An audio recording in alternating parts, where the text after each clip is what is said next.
जरा एक पल रुकिए और अपने दिमाग में ये तस्वीर बनाइए। अफ्रीका का एक देश जहां हर 10 में से 9 लोग या तो चर्च जाते हैं या मस्जिद, जहां रविवार की सुबह घंटियों की आवाज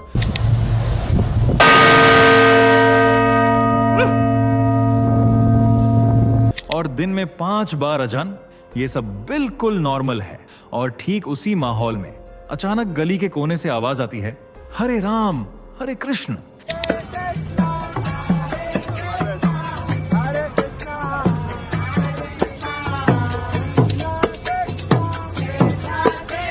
यहीं पर दिमाग रुक जाता है। सवाल पैदा होता है, क्या ये सच में अफ्रीका है? और अगर है तो ये हो कैसे रहा है? आज का ये वीडियो किसी साधारण धार्मिक कहानी के बारे में नहीं है।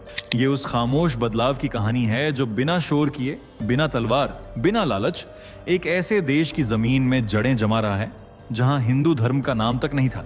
और सबसे खतरनाक बात, इसे फैलाने वाले भारतीय नहीं हैं, इसे अपना रहे हैं वहां के लोकल अफ्रीकी लोग, अपने सवालों, अपने अनुभवों और अपनी खोज के साथ। अब यहाँ एक अनकंफर्टेबल सवाल उठता है, जिस धर्म को सदियों तक सत्ता, डर और सिस्टम के जरिए चलाया गया, उसके बीच एक ऐसा दर्शन लोगों को क्यों खींच रहा है जो उन्हें बस मानने को नहीं बल्कि सोचने को कहता है? क्या ये सिर्फ आस्था है या फिर पहचान की वापसी?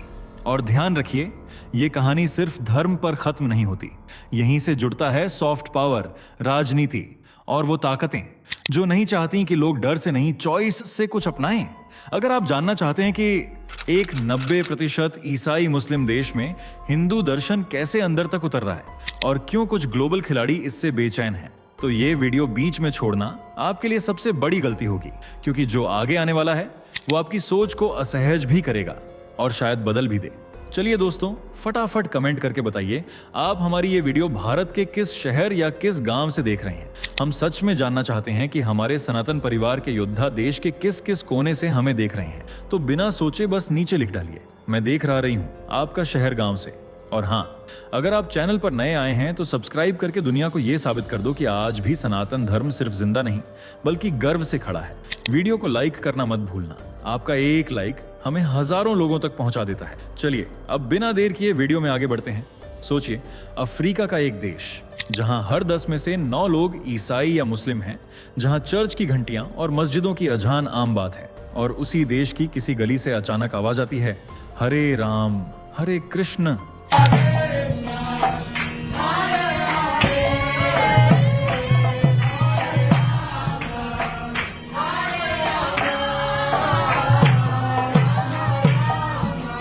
आप रुक जाते हैं। आपको लगता है क्या सच में ये अफ्रीका है? अब जरा तस्वीर अपने दिमाग में बनाइए। मंदिरों में आरती हो रही है, लोग धोती कुर्ता पहनकर भजन गा रहे हैं, रामलीला का मंचन हो रहा है, गणेश चतुर्थी की झांकी निकल रही है। और सबसे चौंकाने वाली बात, ये सब करने वाले भारतीय नहीं हैं, ये हैं उसी देश के लोकल अफ्रीकी लोग। अब सवाल उठता है, जिस देश में 90% आबादी ईसाई और मुस्लिम है, वहां हिंदू धर्म इतनी मजबूती से कैसे दिखाई देने लगा? क्या यह किसी सरकार का पॉलिटिकल शो है? क्या यह सिर्फ इंडिया को खुश करने के लिए किया गया सांस्कृतिक ड्रामा है? या फिर इसके पीछे कोई ऐसी कहानी है जिसके बारे में बहुत कम लोग जानते हैं? क्योंकि इतिहास गवाह है, इस्लाम और ईसाई धर्म यहां तलवार, सत्ता और उपनिवेश के साथ आए थे, लेकिन हिंदू धर्म ना तलवार, ना जबरदस्ती, ना पैसे का लालच। फिर भी आज वही धर्म चुपचाप, बिना शोर किए इस देश की जमीन में जड़ें जमा रहा है। तो आखिर ये हो कैसे रहा है और क्यों कुछ ताकतें इससे बेचैन हो रही हैं? अगर आप सच जानना चाहते हैं तो ये वीडियो आपको अंत तक देखनी ही पड़ेगी। अब जरा कैमरा घुमाइए और ध्यान से देखिए। ढोल की थाप पर लोग नाच रहे हैं, अगरबत्ती की खुशबू हवा में घुली हुई है, एक पुजारी आरती की थाली घुमा रहा है। AUM जय जगदीश हरे। महिलाएं साड़ी में हैं, माथे पर तिलक है, बच्चे फूल बरसा रहे हैं। एक पल के लिए लगता है शायद हम भारत के किसी छोटे शहर में आ गए हैं, लेकिन नहीं, ये भारत नहीं है, ये अफ्रीका है। यहाँ हिंदू रीति रिवाजों से शादियां हो रही हैं, गणेश चतुर्थी पर विसर्जन निकाला जा रहा है, रामनवमी, रथ यात्रा, नवरात्रि, सब कुछ पूरे उत्साह के साथ। अब सबसे जरूरी बात, ध्यान से सुनिए, इन आयोजनों में आगे खड़े लोग भारतीय नहीं हैं। ये ना तो प्रवासी इंडियन हैं, ना कोई कल्चरल ट्रूप। ये हैं लोकल अफ्रीकी लोग, यहीं पैदा हुए, यहीं पले बड़े और यहीं हिंदू धर्म को अपना रहे हैं। जब एक अफ्रीकी युवक संस्कृत मंत्र बोलते हुए आरती करता है या कोई अफ्रीकी महिला पूरी श्रद्धा से दुर्गा माता की पूजा करती है तो दिमाग एक पल के लिए अटक जाता है। आप सोचते हैं यह सिर्फ देखा नहीं जा सकता, इसे महसूस करना पड़ता है, क्योंकि अब यह सवाल सिर्फ धर्म का नहीं रहा, यह सवाल बन चुका है आखिर ऐसा क्या है जो लोगों को अंदर से खींच रहा है। और इस सवाल का जवाब कहानी को और भी गहरा बना देता है। अगर आप ये समझना चाहते हैं कि घाना में हिंदू धर्म लोगों को इतना अपना सा क्यों लग रहा है, तो हमें इतिहास की सुई को इस्लाम और ईसाई धर्म से भी पहले घुमाना पड़ेगा। उस समय की तरफ जब घाना में ना चर्च थे ना मस्जिदें, बल्कि थे स्थानीय अफ्रीकी विश्वास। यहाँ की जनजातियां किसी एक किताब या पैगंबर को नहीं बल्कि प्रकृति को पूजती थीं। धरती माँ, नदियां, पेड़, आग, सब कुछ पवित्र माना जाता था। आग को सिर्फ जलाने की चीज नहीं बल्कि शुद्धि का माध्यम माना जाता था। पूर्वजों की आत्माएं, जिन्हें आज हम एंसेस्टर्स कहते हैं, उनसे जुड़ाव माना जाता था। और यह विश्वास था कि मृत्यु अंत नहीं बल्कि एक यात्रा का पड़ाव है, यानी पुनर्जन्म जैसी सोच यहाँ पहले से मौजूद थी। हर कबीले का अपना एक सेक्रेड एनिमल होता था जिसे नुकसान पहुंचाना पाप माना जाता था। कुछ जनजातियों में गाय को इतना पवित्र माना जाता था कि उसकी हत्या पर सख्त रोक थी। अब जरा सोचिए, धरती माता, अग्नि की पवित्रता, पुनर्जन्म का विचार, पूर्वजों की पूजा और सेक्रेड एनिमल्स, क्या ये सब आपको कहीं जाना पहचाना नहीं लग रहा? यही वजह है कि जब घाना के लोगों ने हिंदू दर्शन के बारे में सुना तो उन्हें वो नया नहीं लगा। उन्हें लगा ये तो वही बातें हैं जो हमारी मिट्टी में कभी से मौजूद थीं। इसलिए हिंदू धर्म यहां बाहर से थोपा हुआ नहीं दिखा बल्कि भूली हुई स्मृति जैसा महसूस हुआ। और शायद यहीं से इस पूरी कहानी की असल शुरुआत होती है। अब यहाँ एक बहुत अहम सवाल उठता है, अगर घाना की मिट्टी में पहले से स्पिरिचुअल सोच मौजूद थी तो फिर वो धीरे धीरे गायब कैसे हो गई? इसका जवाब हमें इस्लाम और ईसाई धर्म के प्रवेश को समझकर मिलता है। सबसे पहले इस्लाम आया, शुरुआत हुई व्यापार के रास्ते। अरब व्यापारी आए, सोना और नमक खरीदा और साथ में अपना मजहब भी लाए। शुरुआत में बदलाव धीमा था, लेकिन जब असर सीमित रहा तो व्यापार ने धीरे धीरे सत्ता और संघर्ष का रूप ले लिया। कुछ इलाकों में राजाओं ने धर्म बदला तो जनता को भी बदलना पड़ा। कहीं दबाव था, कहीं राजनीतिक मजबूरी। इसके बाद आया ईसाई धर्म, लेकिन इस बार और भी ताकत के साथ। यूरोपियन उपनिवेशवादियों ने सिर्फ जमीन पर कब्जा नहीं किया, उन्होंने दिमाग पर भी कब्जा किया। चर्च, स्कूल, अस्पताल सब एक साथ आए। पढ़ाई के बदले धर्म, नौकरी के बदले पहचान और सभ्यता के नाम पर स्थानीय विश्वासों को अंधविश्वास कहकर खत्म किया गया। बच्चों को सिखाया गया कि उनके पूर्वज गलत थे, उनकी पूजा पाप थी, उनकी परंपराएं पिछड़ी थीं। धीरे धीरे लोग बदले, लेकिन सवाल यह है, क्या वो अंदर से बदले? क्योंकि जब धर्म डर, लालच या मजबूरी से अपनाया जाता है तो वो आस्था नहीं बनता, वो आदत बन जाता है। और यही वजह थी कि आजादी के बाद जब ताकत हट गई तो लोगों के भीतर एक खालीपन बचा रह गया। एक ऐसा खालीपन जिसे भरने के लिए लोग फिर से कुछ सच ढूंढने लगे। और यहीं से कहानी एक नया मोड़ लेने वाली थी। जब घाना को आजादी मिली तो देश तो स्वतंत्र हो गया, लेकिन लोगों के भीतर एक अजीब सा खालीपन रह गया। सालों तक जिन धर्मों को सत्ता, स्कूल और सिस्टम के जरिए अपनाया गया था, अब वही धर्म आजादी के बाद सवालों के घेरे में आने लगे। लोग चर्च जा रहे थे, नमाज पढ़ी जा रही थी, लेकिन भीतर कहीं कुछ अधूरा था। खासतौर पर युवा वर्ग और पढ़े लिखे लोग एक सवाल बार बार पूछने लगे, हम जो फॉलो कर रहे हैं क्या हम उसे समझ भी रहे हैं? धर्म निभाया जा रहा था लेकिन अर्थ गायब था। रीति रिवाज थे पर तर्क नहीं था। आस्था थी पर अनुभव नहीं। लोग पूछने लगे, ईश्वर क्या है? आत्मा क्या है? जीवन का उद्देश्य क्या है? और सबसे अहम, मैं कौन हूं? ये सवाल ना तो चर्च में पूरी तरह सुलझते थे ना मस्जिदों में, क्योंकि सवाल पूछने को अक्सर शक समझ लिया जाता था। और यही से एक नई खोज शुरू हुई, ऐसी सोच की खोज जो सवालों से डरती नहीं बल्कि उन्हें समझने की इजाजत देती हो। लोग ऐसे दर्शन की तलाश में थे जो उन्हें बस मानने को ना कहे बल्कि सोचने की आजादी दे। और इसी तलाश में घाना के इतिहास में एक ऐसा व्यक्ति सामने आया जिसने अकेले वो रास्ता चुना जहां जाने की किसी ने कल्पना भी नहीं की थी। और यहीं से कहानी अब एक इंसान के सफर में बदलने वाली है। इस पूरी कहानी की शुरुआत किसी संस्था से नहीं, किसी सरकार से नहीं, बल्कि एक अकेले इंसान से होती है। एक ऐसा इंसान जो एक ईसाई परिवार में पैदा हुआ था। बचपन से चर्च गया, बाइबल पढ़ी, प्रार्थनाएं की, लेकिन जैसे जैसे उम्र बढ़ी वैसे वैसे उसके मन में कुछ सवाल उठने लगे। सवाल जो आसान नहीं थे। ईश्वर कौन है? आत्मा क्या है? और अगर ईश्वर है तो क्या उसे समझा जा सकता है? उसने जवाब ढूंढने शुरू किए, सिर्फ अपने धर्म में नहीं बल्कि दूसरों में भी। उसने इस्लाम पढ़ा, जुडाइज्म समझा, दूसरे दर्शन देखे, लेकिन हर जगह कुछ ना कुछ अधूरा लगता रहा। और फिर एक दिन उसके हाथ लगी कुछ ऐसी किताबें जो भारत से आई थीं, भगवद गीता, उपनिषद, योग दर्शन। जैसे जैसे उसने पढ़ा वैसे वैसे उसकी सोच बदलने लगी। यहाँ सवालों पर रोक नहीं थी, यहाँ तर्क था, यहाँ आत्मा की बात थी, अनुभव की बात थी। उसे लगा शायद यही वो रास्ता है जिसकी मैं तलाश कर रहा था।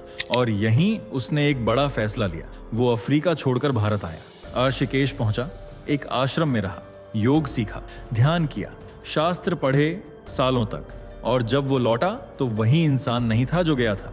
उसने नया नाम लिया, नई पहचान नहीं, नई समझ।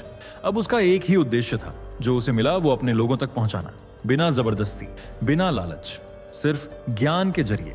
और यहीं से घाना में एक ऐसा अध्याय शुरू हुआ जिसने इतिहास की दिशा बदल दी। जब वो व्यक्ति घाना लौटा तो उसके पास ना कोई सत्ता थी, ना कोई फंडिंग, ना कोई राजनीतिक सपोर्ट। उसके पास था सिर्फ ज्ञान। एक छोटा सा मंदिर बनाया गया, कोई भव्य प्रचार नहीं, कोई जोर जबरदस्ती नहीं, बस एक जगह जहां लोग आ सकें, बैठ सकें और सवाल पूछ सकें। यहाँ धर्म सिखाया नहीं जाता था, समझाया जाता था। सुबह योग होता था, शाम को ध्यान, बीच में भगवद गीता पर चर्चा। कोई कहता नहीं था ये मानो, बल्कि पूछा जाता था तुम क्या सोचते हो। धीरे धीरे छात्र आने लगे, शिक्षक जुड़ने लगे, ऑफिस में काम करने वाले लोग, डॉक्टर्स, प्रोफेसर्स, सब। किसी को धर्म बदलने के लिए कभी मजबूर नहीं किया गया। लोग आते थे, समझते थे और अगर दिल से ठीक लगता तभी अपनाते थे। फिर त्योहार आए, दिवाली, रामनवमी, नवरात्रि, कोई कल्चरल शो की तरह नहीं, बल्कि श्रद्धा के साथ। और यही वो लाइन है जो इस पूरी कहानी को बाकी सबसे अलग बनाती है। ना तलवार, ना लालच, ना डर, सिर्फ तर्क, सिर्फ अनुभव, सिर्फ आजादी। यही वजह है कि जो लोग जुड़े वो नाम के हिंदू नहीं बने, वो सोच से हिंदू बने। और जब कोई धर्म इंसान की सोच बदल देता है तो वो अस्थायी नहीं होता। यहीं से घाना में एक शांत लेकिन गहरा बदलाव जड़ें जमाने लगा। और अब इस बदलाव के आंकड़े खुद कहानी कहने वाले हैं। अब तक अगर किसी को ये लग रहा हो कि ये सब बस भावनाओं की बात है, तो अब जरा नंबरों पर नजर डालिए। 1970 के दशक में घाना में हिंदू धर्म का लगभग कोई अस्तित्व नहीं था। गिनती के कुछ दर्जन लोग, इतने कम कि सरकारी रिकॉर्ड में ठीक से दर्ज भी नहीं। 1990 के दशक तक आते आते ये संख्या हजारों में पहुंच चुकी थी। कोई बड़ा आंदोलन नहीं, कोई जबरदस्त प्रचार नहीं, फिर भी लोग जुड़ रहे थे। 2010 के आसपास ये आंकड़ा दसियों हजार पार कर चुका था। और अब आज की बात करें तो घाना में लाखों की संख्या में लोग खुद को हिंदू दर्शन से जुड़ा हुआ मानते हैं। प्रतिशत में देखें तो ये अभी भी छोटा नंबर है, लेकिन ग्रोथ रेट सबसे तेज। सरकारी और अंतर्राष्ट्रीय रिपोर्ट्स के मुताबिक घाना में हिंदू धर्म सबसे तेजी से बढ़ने वाला धर्म बन चुका है। अब जरा सोचिए, जिस धर्म का 50 साल पहले नाम तक नहीं था, वो आज इतनी तेजी से क्यों फैल रहा है? क्योंकि ये फैलाव डर से नहीं आया, ना ही किसी मजबूरी से, ये आया है चॉइस से। और जब लोग सोच समझकर खुद चुनते हैं तो वो सिर्फ एक ट्रेंड नहीं होता, वो एक मूवमेंट बन जाता है। और यहीं से ये कहानी सिर्फ धर्म की नहीं रहती, अब ये जुड़ जाती है शक्ति, प्रभाव और राजनीति से। क्योंकि कुछ ताकतें हैं जिन्हें ये बदलाव बिल्कुल पसंद नहीं आ रहा, और उनमें से एक नाम सबसे ऊपर है। अब तक की कहानी अगर ध्यान से सुनी हो तो आपको समझ आ गया होगा, ये सिर्फ मंदिरों, भजनों और दर्शन की बात नहीं है। यहाँ से कहानी शक्ति और प्रभाव की हो जाती है। और यहीं पर एक देश बेचैन हो जाता है, चीन। चीन का अफ्रीका में एक तयशुदा तरीका रहा है। पहले बड़े बड़े वादे, फिर भारी भरकम loan, roads, rail, ports, power projects. शुरुआत में सब चमकदार लगता है, लेकिन जब लोन चुकाने का समय आता है तो असली खेल शुरू होता है। देश कर्ज में फंसता है और बदले में चीन को मिल जाता है strategic control, ports, mines, energy grids, यहां तक कि लोकल इंडस्ट्रीज। घाना में भी कुछ ऐसा ही देखने को मिला। रिसोर्स एक्सप्लॉयटेशन, लोकल बिजनेस पर दबाव और आम लोगों में धीरे धीरे बढ़ता गुस्सा। आज हालत यह है कि घाना में चीन को लेकर रिजेंटमेंट खुलकर दिखने लगा है। और ठीक इसी समय भारत की एंट्री होती है। भारत लोन देता है, लेकिन शर्तों के साथ नहीं, सम्मान के साथ, इंफ्रास्ट्रक्चर के साथ, एजुकेशन, टेक्नोलॉजी के साथ कल्चर। भारत घाना को बायर नहीं, पार्टनर मानता है। और यहीं पर सबसे खतरनाक चीज पैदा होती है, सॉफ्ट पावर। क्योंकि जब धर्म, संस्कृति और भरोसा एक साथ जुड़ जाते हैं तो प्रभाव कागजी समझौतों से नहीं, लोगों के दिलों से बनता है। और यही वो चीज है जिसे ना खरीदा जा सकता है, ना दबाया जा सकता है। शायद इसी वजह से घाना में हो रहा ये शांत बदलाव कुछ ताकतों के लिए खतरे की घंटी बन चुका है। लेकिन कहानी अभी खत्म नहीं हुई, क्योंकि अब सवाल ये है इस बदलाव का भविष्य क्या है? अब जरा एक कदम पीछे हटकर पूरी तस्वीर को देखिए। घाना में उभर रही ये हिंदू पहचान सिर्फ पूजा पाठ तक सीमित नहीं है, ये भविष्य के इन्फ्लुएंसर्स की कहानी है। इतिहास गवाह है, जब किसी देश में स्थानीय लोग किसी विचारधारा को अपने मन से अपनाते हैं तो वही लोग आगे चलकर पॉलिसी, कल्चर और सोसाइटी को शेप करते हैं। अमेरिका में यहूदी समुदाय, फ्रांस में आर्मेनियन प्रभाव, ब्राजील में जापानी मूल के लोग। अब सोचिए, अगर घाना में हिंदू दर्शन से जुड़े लोग शिक्षा, प्रशासन, मीडिया और राजनीति में आगे बढ़ते हैं तो इसका असर सिर्फ घाना तक सीमित रहेगा या फिर ये पूरे अफ्रीका में एक नई स्पिरिचुअल अवेकनिंग की शुरुआत बन सकता है, क्योंकि ये आंदोलन किसी बाहरी ताकत द्वारा नहीं चलाया जा रहा, इसे चला रहे हैं लोकल लोग, अपने सवालों के जवाब खोजते हुए, अपनी पहचान से जुड़ते हुए। और यही वजह है कि ये सिर्फ एक फेज नहीं लगता, ये लगता है एक शुरुआत, अंत नहीं।